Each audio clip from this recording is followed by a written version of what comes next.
Welcome to lecture 8.2, and we're on page number 579 in your textbook, Unit Analysis 2, Area and Volume. We have been doing some translating from yards to feet, kilometers to meters, meters to kilometers, different things like that, dealing with length in 8.1. We jumped to 8.2 and we're going to start dealing with volume and area. So a little bit different, but if you follow this procedure you should do just fine with it.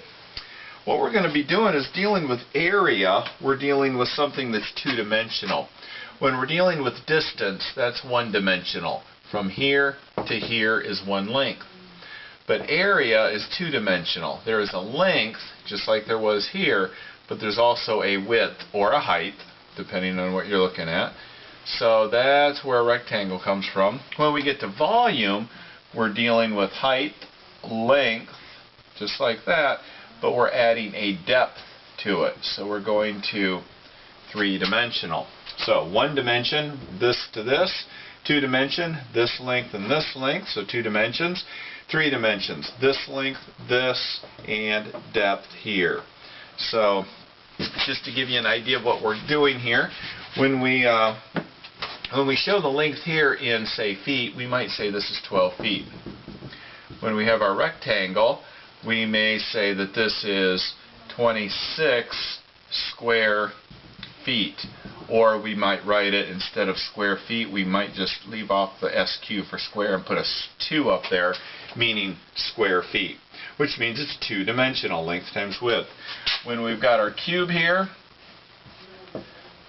we have three-dimensional, so this might be 26 feet with a 3, showing that there's three dimensions to that, length and height and depth. So that's why the 3 is there. Which means that when we're actually doing the conversions, things are going to be a little bit different. When we had one dimension from one place to another, we just had our, say we were changing yards to inches, we would have 12 yards times one line, and we put the yards there. So because it was one dimension, we had times a line. When we go to two dimension, we don't have, well, let me put that back up here so you can compare, times line yards. When we have two dimensions, it's a little bit different. Let's say that we're changing 12 square yards to feet. Then we put a times a line, but because there's a 2, we draw 2 times in lines. Which means we put yards down here, because it's up there, but we put yards down here twice. So remember when we are canceling up here like this yard with this yard, so that we can cancel. We have yards squared, so we have 2 units here of yards. So that's so we can cancel these 2 with those 2. And then we may have, if we're changing it to inches, we would have 36 inches, 36 inches, because 36 inches in 1 yard, 36 inches in 1 yard. So this would be like the length, and this would be the width. So you show it twice when that's a 2. Which brings us to volume. If this were a 3, if we were doing cubic yards, and it was a cube, like they measure concrete in, you would do this 3 times. 1, 2, 3. And each of these would have the exact same thing in them. So now when we cancel our yards, we're left with inches, but we're left with 2 inches, 2-inch units, so we're going to get an answer in square inches. Okay, so let's actually do one, so you can see how that works. So let's do example 2 on page 580. We've got a rectangular poster that measures 36 inches. I'm going to draw it kind of small here. 36 inches by 24 inches. How many square feet of wall space will the poster cover? Well, we're looking at square feet, which means we need to take this inches, multiply it to get square inches, so that we can convert our square inches then to square feet. So 864 inches squared is what we're starting with. So that's our area of that.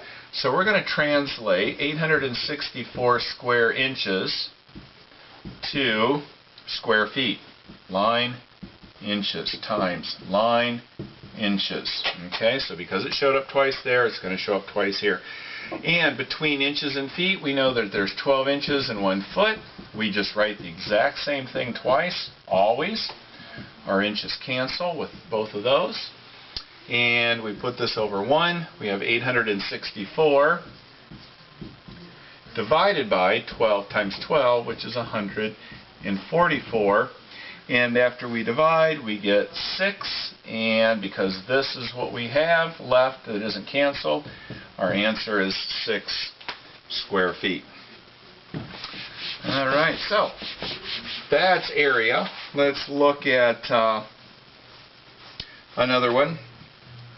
We look at example 3. A dressmaker orders a bolt of material that is 1.5 yards wide, so that's 1.5, and it's going to be 30 yards long. How many square feet of material were ordered? Well, first of all, we have to multiply these two to get our square yards, so we can translate it from 45 square yards to feet. So, because there's a 2, times line, yards on bottom, we're changing it to square feet. 3 feet in 1 yard, 3 feet in 1 yard. That goes over 1. 45 times 3 times 3 is 405. And remember, these are canceling with the yards, and we're left with feet.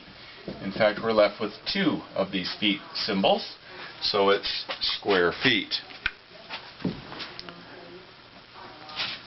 So, there we go as far as area is concerned. But one of the things that we're going to run into is sometimes area is in another form of measure called an acre. Well, an acre, if you look at example 4 on page 581, is already in a two-dimensional. So 75 acres, we don't have a 2 up here, so we don't have to multiply it by 2 units. Only if there's a 2 up here do we do that. So I'm going to shut this off, and we'll go into 8.2b and finish this problem up.